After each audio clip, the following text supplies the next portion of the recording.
Hello and welcome back to Transcending Humanity.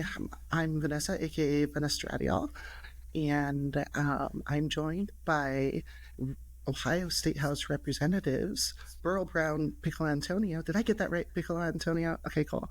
And Michele Grimm, which is a whole lot easier to say. A reminder, the views and opinions of everybody on the show are their own and not any organization that they represent. And in this case, probably a very important disclaimer. And don't forget our Patreon, send us money. Beryl was asking about my shirt. You can get that on our merch store. Link in the comments. Without further ado, I would love to have you two introduce yourselves. So who wants to go first? You want me to go first? Okay, I can go first. So I'm Michele Grimm. I'm a state representative in the Toledo area. I'm also the assistant whip in the Democratic caucus. This is my first term, and I'm running for my second. So I'm glad to be here. So thank you. Thank you for having us. Thank you. Yeah, and I am Beryl Brown-Piccolantonio. I am a state representative in the northeast suburbs of Columbus. I actually was appointed in January, so I'll be on the ballot in November running for my first term, but I'm in my I don't even know what I call what I'm in right now, my pre-first term. Your first year. Yeah, it's your trial your run. first year. Yeah. Yeah. That's a really unique position to be in too. So these two ladies, I was hoping that they would be my coworkers. But that didn't go through. But that's actually how I met you two. Listeners and watchers of the show probably remember that I tried running for office late last year into this year, and I was disqualified for the crime of changing my name to Vanessa. And due to this antiquated law, and these two lovely ladies put forth a bill to update that law in a pretty common sense update as well, where essentially the language says that if you have legally changed your name in the state of Ohio, you don't have to disclose it. And of course, Republicans are pushing back against it. And the latest news is there is a Republican nicknamed Tex in somewhere in Northeast Ohio, I believe. Like the Youngstown area. Yeah. Mahoning County. Mahoning, that's it. So he changed his name to Tex, and Texford, actually. His name is Texford. And he goes by Tex. Yeah, I just keep on saying it in reference to him. Sucks to suck, Tex. So he changed his name to Texford, aka Tex. Yeah. But he didn't put it on his disclosures when he ran. So the Mahoning County Democrats were like, excuse me, remember this whole fiasco that made international fucking news at the beginning of the year? But why isn't it applying to this guy? So an inquiry is put on. His Board of Elections voted 2-2. Of course, around down party lines. And now it goes to the wonderful Frank LaRose, who you know is so for the Ohio people. The same guy that when I was disqualified, he said, well, you know, the candidates really need to know the rules themselves and hire their own legal teams. I'm interested to see what he's going to say with this when you know he's going to let the guy stay on the ballot. So Remember, did your challenge go, was it a tie vote at your Board of Election? no, it was a sweep. Okay. Interesting. The conspiracy theorist in me, the head of the Stark County Democratic Party, I didn't follow the typical rules that you need to follow to run for office because I ran as kind of an urgent thing, given what's going on. So I didn't have connections in Stark County and stuff. And so otherwise saying I didn't scratch his back ahead of time because I didn't even know I had to. And I believe he was against me the entire time. And I believe he's the person at the Board of Elections that flagged me and started this whole mess. Okay. I'm remembering that conversation. And with did you appeal? You appealed it, right? Twice. And then that's when it went to the Secretary of State. It didn't even go to Secretary Oh, it didn't of State. go. Okay, No. okay. I appealed it. They said no. And then after Ariane and Bobby, well, everyone, hey, Barbie, were allowed to stay on, I'm like, excuse me. And so Yeah. I wrote a strongly worded nasty gram to them, and they told me where to stick it again. So, but, and then, so do you two listen to Today in Ohio at all? I actually don't, and I probably No. should. It's a pretty good show. Is it? Okay. And Chris Quinn, he's the editor. I do love Chris Quinn. He's great. He's the main host on it. And he just flat out just said, Stark County's the anti-trans county. I'm like, yeah. So, anyways, enough about me. I was just used that to introduce who you two are. I am curious. One, Michelle, the yellow, where did that come from? The yellow is adorable. Every time I see you, you're wearing yellow. Nowhere really in particular. I just found a really nice yellow blazer because I'm just like, everybody wears black blazers, so I'm gonna wear a yellow blazer, and that's where it really came from. It's a statement, right? Yeah, statement, exactly. I love bright blazers because they're statements. So I think that's where it comes from. Actually, my favorite color is purple. Same. Yeah. So, I think that's where it comes from. It's just like, it's a bright, standout color. So that's where it comes from. I love it. When I met Michelle was actually at the hearing when I was delivering proponent testimony for the bill, and she was wearing the yellow. I'm like, that's fucking badass. So, what got you to, actually, Beryl in particular, how did you wind up getting appointed? Like, what's the process for that to happen? So, and I'm going to apologize in advance because I think my dog is barking now. But so I was serving on my local school board. I served as school board president where I lived for about 8 years, and had been thinking about running for a seat in the House when my state representative would have been term limited, which was in 2026. I had a wonderful state rep. I was lucky. I live in an area where I was very well represented. And I had a re-election campaign in 2023. So I was just coming off of a campaign cycle. And my state representative had some circumstances change in her family and had to make a really difficult decision that she was actually going to move and leave Ohio to go be with her grandchildren. And so I had about a week to make a decision about whether I was going to file to run. This was right before the holidays in December. The filing, if you remember, Vanessa, the filing deadline was really early because it's a presidential primary year. So our primary is really early. So it might have been under a week to make a decision about whether I was going to file to run. Because I was already thinking about running in 2026, that made the decision a little bit easier, but it was still not an easy decision because I worked in a job that I actually had to quit in order. I risked getting fired by running, and I knew that I was going to have to quit if I was successful in running. So at the time that I filed, I didn't know. My state representative had decided she wasn't going to run again, but not necessarily that she was going to step down. Sorry, I made this a very convoluted explanation, but no, you're essentially fine. What she had decided was that if the primary was contested, she was not going to step down because she thought it was important if we had a contested primary that voters get to pick who they wanted to represent them. And then if it was not contested, she would then step down. So it ended up not being contested.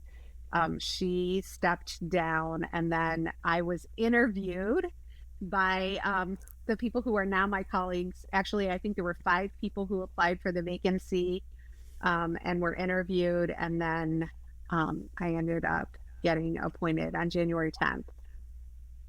That was very, very fast. Yes. Very, very fast. Well, congratulations, and welcome to the club of insanity that is Ohio government. Michelle, what led you to run? What led you to get into Ohio politics? Because you're from, is it Illinois? No, I'm from Ohio. Oh, you are? I don't know what I was seeing that from. No, I lived in Chicago for 2 years, and then before that, I lived in the Bay Area for 8. So my husband and I left for 10 years. So I'm originally from Ashland, Ohio. Do you know where that's at? Yeah, it's like west of me. I'm in Massillon. Yes. So. Oh, okay. Yeah. Yeah, you know where Ashland is. Very conservative town. Got to Toledo via the university a long time ago, 2001. And so we left in 2010. We came back in 2020. And in 2021, a good friend of mine recruited me to run for Toledo City Council. And so I ran and I won that seat. And because of the whole thing with the maps and gerrymandering, I decided to get into the state rep races, just to make sure that we had good Democrats running.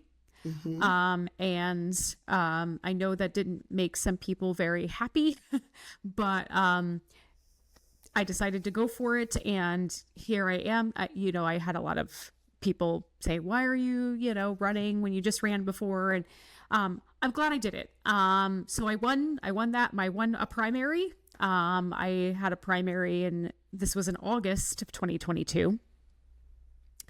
I won that primary, and then I won my general, and here I am, and I love my job. I made the right decision, and I'm glad that I'm here, and glad to be able to fight for the things that that I'm passionate about, and that other Ohioans care about, rather than the stuff that the gerrymandered legislature does. So yeah, that was my next question for you too. For those listening that aren't in Ohio or aren't in the country, because we have a lot of international listeners. Nice. Well, some. I mean, the show's not huge, but I'm trying to grow it. But Ohio is what gerrymandering is. It's when a certain party, and both Republicans and Democrats have been guilty of it in the past. And currently in Ohio, it is gerrymandered in the Republican favor to a level that is almost mind-boggling. If you zoom in on the Ohio State House maps, individual houses are cut out. It's nuts. What it does is a party that likely doesn't represent the majority draws their districts to select all the people that they know are going to vote for them and leave out the ones that don't, essentially. So in Ohio, that affects everything, all the way up to the U.S. Senate, U.S. House, Jim Jordan, perfect example. And so these two ladies are... what's the split right now? Is it like 69-31? Not that quite that bad. It's 67-32. Pretty damn close. Still pretty bad. That was really close though. Well, people that know me just know I like to say 69. But 67-31, and then it's I can't do so it's 7 senators. We have 33, so whatever that is that it's 20, a number. 26? 20, sure. Yeah. And then there's only 7 Democratic senators. So yeah, we have it out of 33. Exactly. So we have on both sides a supermajority of Republicans. Correct. Which makes it so anything that Beryl and Michele need to do is next to fucking impossible. And anything that they can do is a momentous achievement, that because they have managed to get bipartisan support on it, which is not easy in this state. Because Ohio is, if Ohio's not actually blue, I know it's pretty deep purple. But if you look at our government, you would not realize that. So my question to follow up to all that is, what is it like to have to constantly fight for every single thing that you're trying to do to help the people of Ohio? Do you want to go first? Okay. I thought she was quiet for a minute. I thought I had a moment. That's okay. Somebody is actually right outside of my house, which is making my dog absolutely lose her mind. She thinks that she's protecting me. Wait till I can show you how small she is. She's about 7 pounds. What kind of dog do you have? She's a Cavapoo. So Cute. Cavalier King Charles. Poodle. Yeah. Poodle. So, I was going to answer really quickly and then defer to you, Michelle, because I think that you've been dealing with this for longer than I have. So I've been dealing with it since January. And as somebody coming in, I don't think that there was anything that was actually very surprising. I felt like I knew what I was walking into. The thing though is that when you're actually like living it, it is in some ways even more frustrating than watching it, because you experience firsthand just how like stupid some of it is. So I mean, just take for example the bill that we talked about at the beginning, the I think it's 467, which is the legislation that Michelle and I introduced, which is, I mean, from my perspective, like there is really absolutely no reason that anyone should oppose it. There's nothing partisan about the legislation. As you know, Vanessa, like there it wasn't just this most recent situation with Tex where a Republican was impacted. There was another Republican who was impacted by the way that the current law reads. Yeah, and Katie Wire, yeah. So in scenarios like that where you just want to bang your head against the wall because it's just so like baffling why you can't get things to move, that is incredibly frustrating. Yeah, I can't imagine. That's why I asked you two to come here, really, is to hear that. Michelle, you're nodding. Yeah, so I yes. Certain things are just incredibly frustrating. A lot of common sense bills can't get through, like the one that we have that would fix. It would have fixed Texas issue. It would have, he's claiming that it's the Democrats who are out to get him now, and like it's just like, look, y'all did it last year with our candidates, and so fair game, man. That's why I said sucks to suck, Tex. It's fair game, because you changed your name 4 years ago. It's the law. So, but that would fix it. And instead of our common sense bill, there was another bill, a counter bill, around anybody could challenge someone's place on the ballot regardless of party, because right now it's like it's party to party for the primary ballot. For the primary ballot, correct. Yeah. So so a Republican could challenge my primary party ballot, and it could be like just normal, like any everyday citizen that could do it. So like it would be like complete and utter chaos. So so that bill, I've heard a rumor that they're advancing that one and not ours. A lot more common sense, because all it would do is let folks who have legally changed their name, like yourself, to not have to disclose it if you legally changed your name in Ohio. And if you did need to disclose your name, there would be a space on the petitions that would allow you to do so. So very simple fix. But they decided to, go with the counter bill that would just cause complete chaos for our boards of elections, who are, strapped anyways, who are they understaffed, underfunded, so that kind of thing. There's also bills around requiring an ID to register to vote instead of just going to vote. So again, that would just cause a lot of chaos for our boards of elections.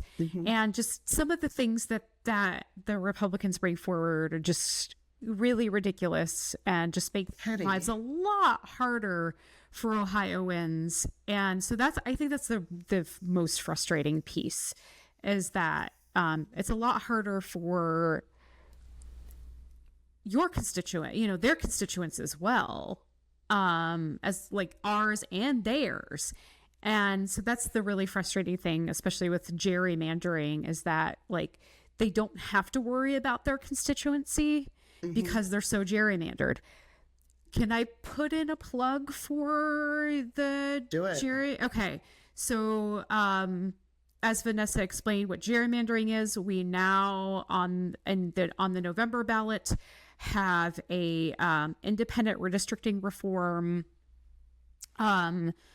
into our state constitution, because in Ohio we can change our constitution by citizen-led ballot initiatives, and it would be a 15-person independent commission instead of the 5-2 imbalance of 5 Republicans who are politicians versus the 2 who are Democrats, that decides what our map looks like, which is state maps and our congressional maps. So that is going to be on the ballot. It's worked in other states where the maps are much fairer, and the districts are more representative of how people vote in the state, because 67-32 is not representative of how people vote in the state. And I think we're going to see that in this next election in November, especially with the presidential. I think we're going to see a lot more people coming out because they're excited. And I think we're going to see what's truly possible here in Ohio. I think you're right. I think we are still a purple state. We're just gerrymandered to be a red state. Yeah. Just add one thing to that. So in addition to the fact that it's out of balance, the number of Republican districts to the number of Democratic districts, I also like the way that the districts are drawn, because they're so heavily concentrated in many of the districts. What it ends up doing is you get Republicans who are not mainstream or moderate Republicans, but they are Republicans who represent like a minority subset of their own party. So I can think of one in particular. Yeah, right. So to Michelle's point, like they don't actually have to care about their own constituents or a majority of the people that live in this state. They are representing the minority of the minority extremist members of this state. And I guess back to this point about that, one of the things that is most frustrating, there are so many things that we could be and frankly need to be working on to make people's lives better, to make this state a better place. Even from the perspective of like economics of the state, like the way that individual people are able to afford to live, the way that businesses are able to be successful in this state. Instead of working on those things where I think a majority of people need us to be working, we're focusing on these fringe components, like things that actually hurt people and hurt people who are some of the most marginalized people in the state. And it is, in my opinion, it is nowhere near reflective of what a majority of people that live in this state want us to be doing. So that constitutional amendment, passing that, is critical for the long-term health of the state. I'll say two things to show the pettiness of what's going on with the Republicans. One, on the bill that you two were talking about, where they want to make it so you can contest during a primary the other party, candidate of the other party. That bill is sponsored by the two Republican representatives that just happen to be running against the two transgender representatives. And it came up because one of them, their boards of election tried to, not boards of election, the Republican assholes in that particular county tried to dispute her candidacy, and it didn't go through because they're of the other party. That's where that came from. And now with the Citizens Against Gerrymandering, that is, from what I understand, largely spearheaded by Republican former Ohio Supreme Court Justice Maureen O'Connor, who is an Ohio hero. You just heard me say something nice about a Republican. She really is. She's of the Republican old guard, like the George Voinoviches, the Maureen O'Connor, stuff like that. She's spearheading that, and it got over 700,000 signatures. You only need, I think this year you need about 440,000 signatures from 44 of the 88 counties, and they had over 700 from all of the counties, which shows that on the bipartisan level, people care about this. Frank LaRose, our Secretary of State, stepped in when it comes to the language that's going to be on the ballot and pretty much pulled a Donald Trump on it. And it's the language that has now been approved to go on the ballot is something like 850 words when it used to be, I think, like 115. And it's just all bullshit. Like, they're calling this anti-gerrymandering initiative, they're calling it a way for Ohioans to gerrymander. It just makes no sense. But they are desperate. They pulled this last year as well. Ohio, as Michele said, we can do citizen-led ballot initiatives, and anymore it's the only way to get anything done in this state. I'm actually working on part of one myself. But they tried to make it so it would be harder for those to pass last year, where right now it just has to be majority plus one, if I'm not mistaken, a simple majority plus one, and they wanted to make it 60-40, and that would stop any citizen-led ballot initiative pretty much anywhere from being passed. So, and that failed gloriously. Frank LaRose is notoriously unpopular now. He tried running for office. He lost horribly. And I just think he's just vindictive at this point. So I just wanted to follow those up on that. What thoughts do you two have just on day to day? What's it like to be writing laws and to be just creating Ohio? Honestly, it has to be pretty wild. Like I said before, I love what I do.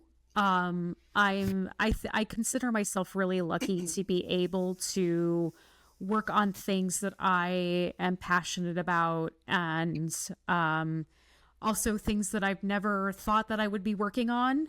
There are lots of examples about that. I've gotten really well versed in rail issues and passenger rail.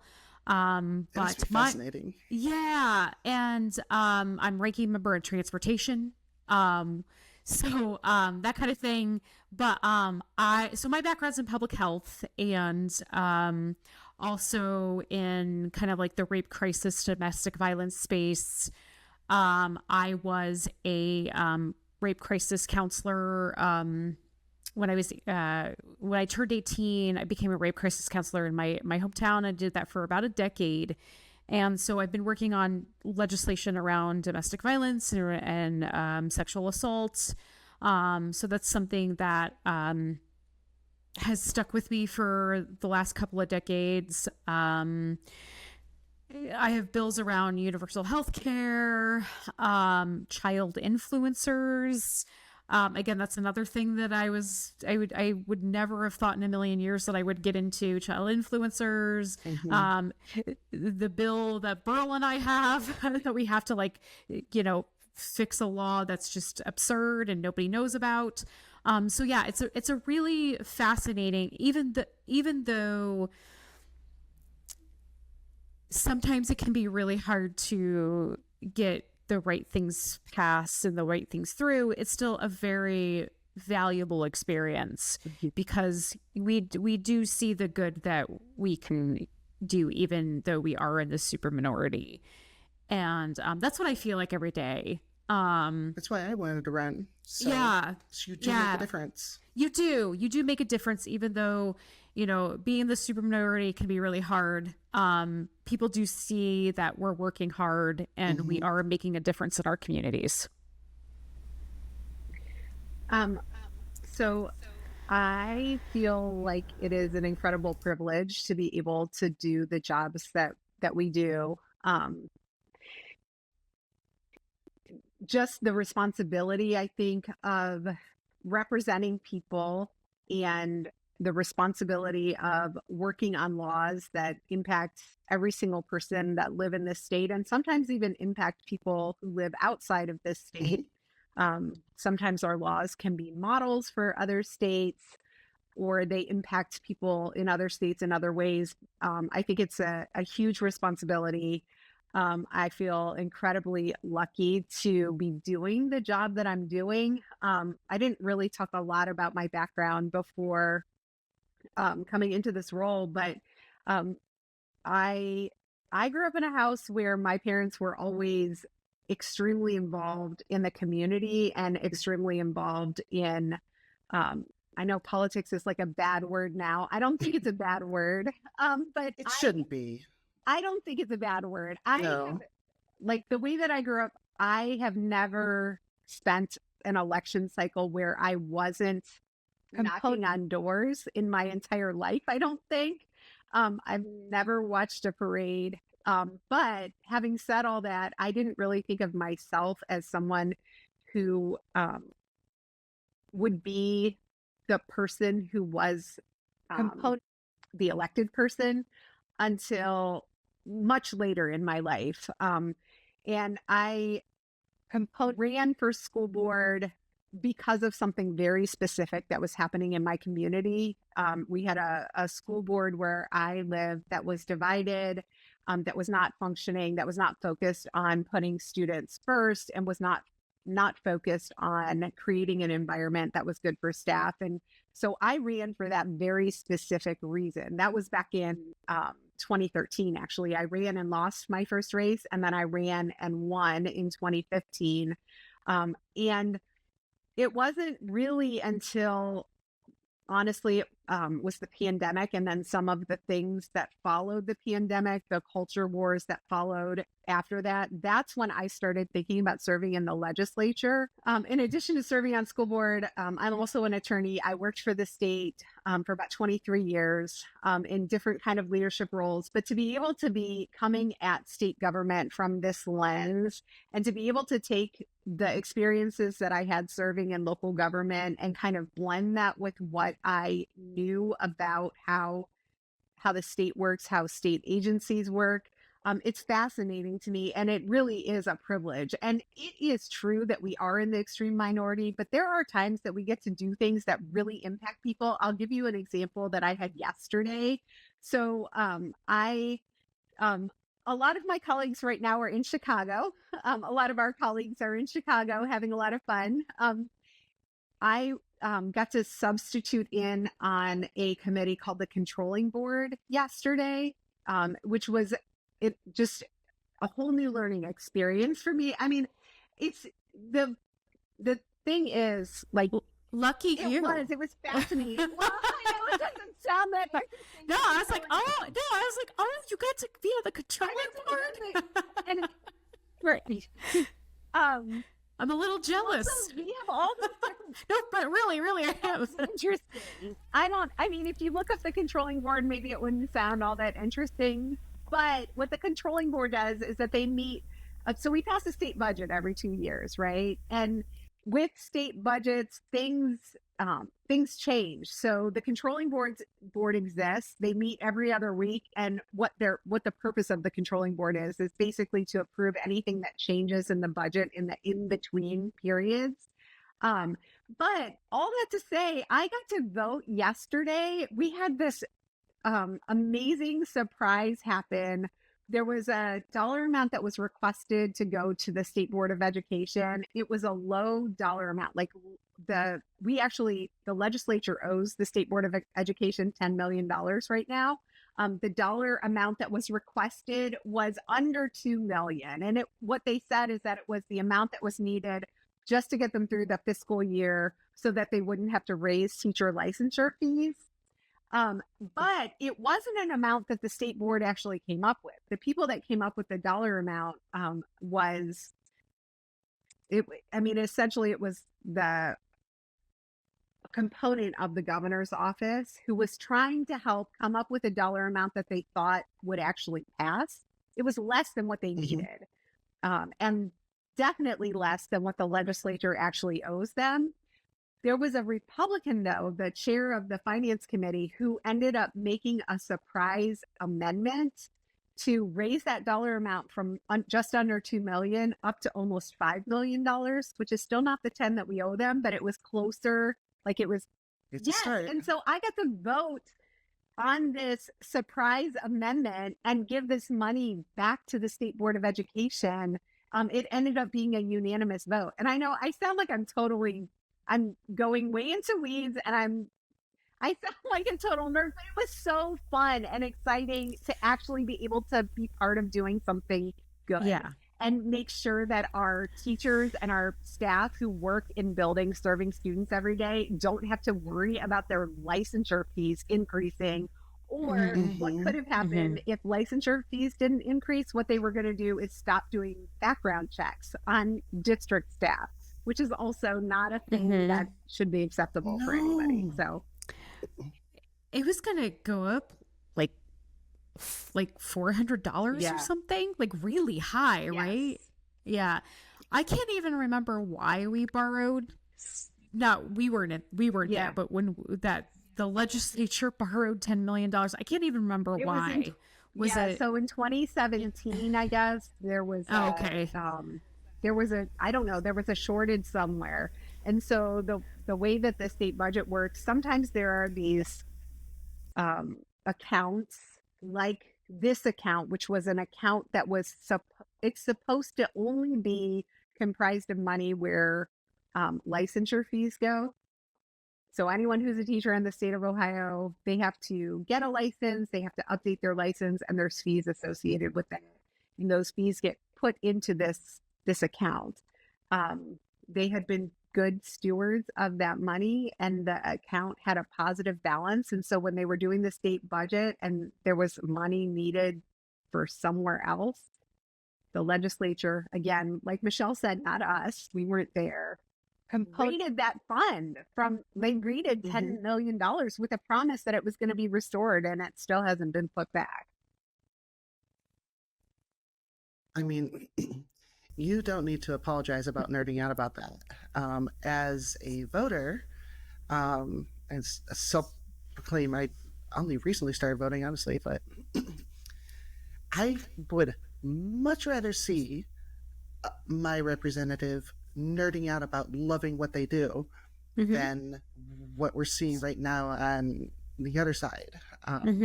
So, like, you don't need to apologize for that. That's the energy that people need and want to see, because you're actually passionate about the government and passionate about our quote-unquote democracy, and making difference. So that's why my next question for you too, when I ran, I had no idea what to do. I just did it.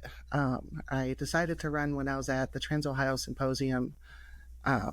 It was like in September or October of last year. And so I just did it. But what advice do you have for other people that want to run. Like in my case, I decided to run because I saw a need. And typically people, you start at the school board and kind of get your experience and work your way that way. I started I jumped up a couple levels by going for the house. But I saw it's where someone like me would have been needed. So for people like me, not like me, whatever, that want to get out there and run themselves, what advice do you have for them to do that? Component. Okay. You too. I guess I go first. What advice do I have? I would say my biggest piece of advice is really to, like, if you're interested in running, just do it.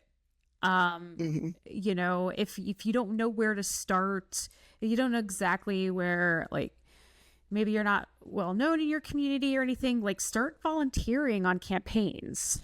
That's how you really get noticed and get people to be like, hey, maybe you could run for whatever, city council or state house or whatever. And you know, I think it is really brave to start at the state house.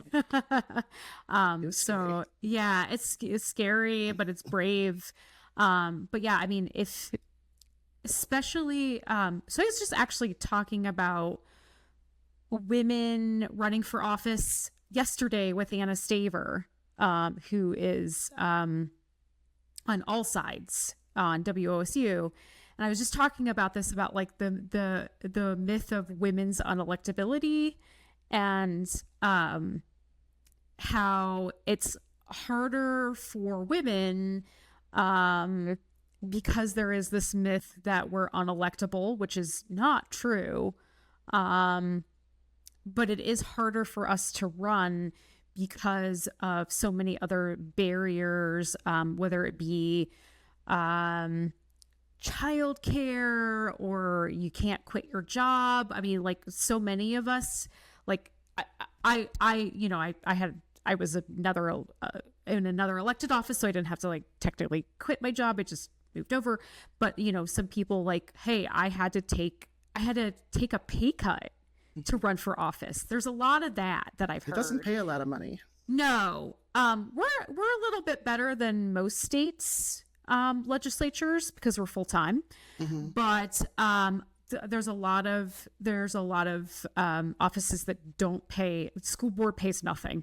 You don't make any money in school board, but it's just a lot harder for women. It's a lot harder for us to raise money. You know, we're all constant. I mean, I'm probably going, like, the opposite of, like, advice to run, but, like, I'm getting there. Like, you know, I get constantly attacked about my appearance, on social media and that kind of thing. All that to say is,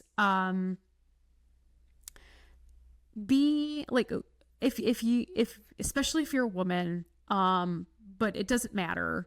If you want to run for office, do it. I mean, like, gather your friends, gather your folks and be like, I want to run for office. You can do it. There's a lot of resources to help you do that. And, you know, get involved in your local, Democratic Party, or, you know, if you're a third party person, that kind of thing. But, just really start getting involved, start volunteering. And, when you know, take that opportunity. If that opportunity presents itself, presents itself, go ahead. Maybe prevents itself, presents itself. Go ahead and do it. It's good advice.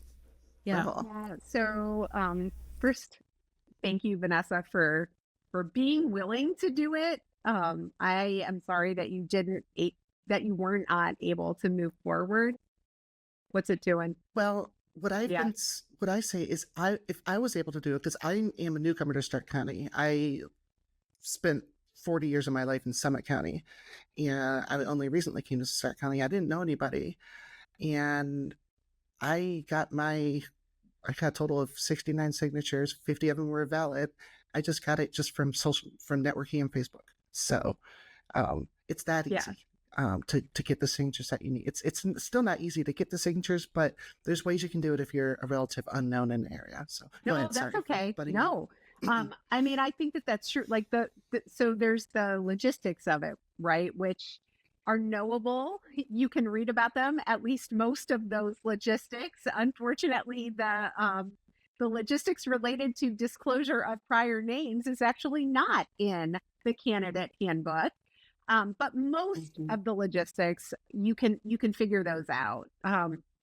I would echo Michelle's comments about volunteering on other campaigns. I think the way that I grew up, I think is pretty unusual.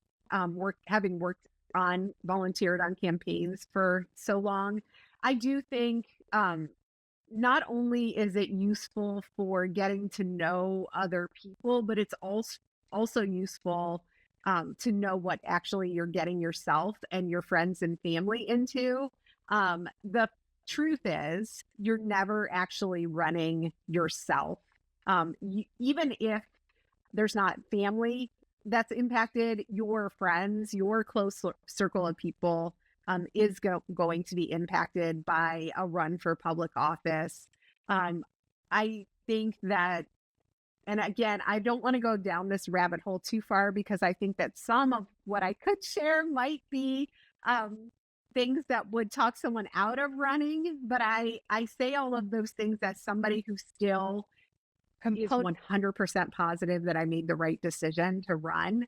But it is something, when you run for public office, you really are kind of giving up any sense of real privacy that you or your family and your close friends might have.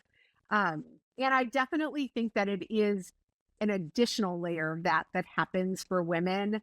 I know that I don't know. I just feel like there's something that is still not completely the same for male candidates. As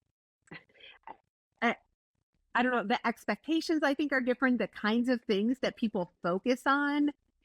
Intrinsic misogyny. Yes. It's just So, I mean, look at Kamala and Trump. You know, the guy that was on Jeffrey Epstein's plane versus Kamala, who laughs funny. Right. Yeah. Yeah. I mean, it's fascinating, the kinds of things that I feel like people focus on when they are coming at female candidates. But so volunteering on other campaigns, I think, is something that is really useful. I also think that anything that you can learn about the office that you're running for, about what the role is, what the authority is, what the impact may be. Like, I think that those are things that are really useful. I think that in general, most people are pretty open to talking. If you're interested in running for an office, I always suggest to people to reach out to others who are serving in that role. Exactly. That's a good idea. Yeah. I mean, I did that with Casey Weinstein a little bit, like just pick his brain here or there. So, because he and I went to high school together. So yeah, I love talking to people about what I do, and what you two are doing is you are also showing that, I mean, we are three women of different backgrounds, you know, with different life experiences, different professional experiences. Yeah, we're all three people that had a passion for running for office. I never thought that I would do that in the past. I mean, if you would have told me 5 years ago that, one, I'd have tits, and two, I was running for office, what? But, like, people like us are the people that need to run for office. And because, look at Tim Walz, perfect example, you know, family man, middle class, teacher, perfect representative of the country, because he represents people. So we need, ideally, what I would like to see, I mean, call me crazy on this, Jon Stewart did an episode of his weekly show recently where he was talking to people about what the country would look like if we had more political parties, like not too many, but like 4 or 5, and like expanding seats and everything. I would like to see a few things in this country. One, the removal of money from the electoral process, because it's all about who has the most money. 2, something I heard today that interests me, shortening the electoral process because it's really drug out. And 3, I have no idea what I was going to say for the third one. So those 3 important things. But so that's why I asked you two about like what made you want to run and advice for people to run, because any of us can do it, you know. And if you have the notion to do it, remember that there are going to be risks with it. And I had pictures of my vulva shown on the internet after I ran. So there are things like that that you do have to be prepared for, but it's all worth it. And when people ask me if I run again, my response to them now is it depends on what happens this next election cycle, because I'll either have the opportunity to do it or I'll be in a concentration camp and I won't be able to do it from there. So I always tell people maybe, but if you have passion, just do it, because we need diversity. We need some youth in there. There are way too many crusty old white guys and the crusty old white women that back up those crusty old white guys. They do not represent this country. They do not represent Ohio. They do not represent anything. They represent themselves. So that's my TED Talk. Final thoughts from you there, you. Do you have anything you want to get out there? I think, hey, thank you for having us. Thank you. And again, you know, thank you for attempting to run for office, and hopefully I do hope you get another chance to do so. I do too. Because you know, I think that it's really unfair to prevent anyone who's eligible to run for office, especially if that you want to represent your community and do good for your community. So thank you for having us on, and thank you for what you're doing. Thank you. I'm so honored to have you two here. Beryl, you got anything for us? I will also say thank you, Vanessa, for having us on, for doing the podcast, for running for office, for continuing to speak up. I think that this is a purple state. It's pretty diverse, and our legislature should reflect that diversity. I don't know if that was where you were headed. I thought that might be where you were headed with your third point, Vanessa, about what we need. That would have been fourth point, but yeah. Third was something specific, but I don't remember what it was. I mean, I think that we make the best law when we have that diversity of representation, when we can have honest conversations about things that impact people. And we can have those disagreements, but in an honest way where it's not directed toward trying to get a reaction from social media or whatever, but we can actually have honest conversations. I think that's how we get to the best place when we're making laws. So I guess if I were to make any last points, please remember to vote. Please remember to vote to pass the constitutional amendment, issue 1. Please don't be confused and vote yes on that constitutional amendment. Yes, the top of the ticket this year, the presidential election, is incredibly important.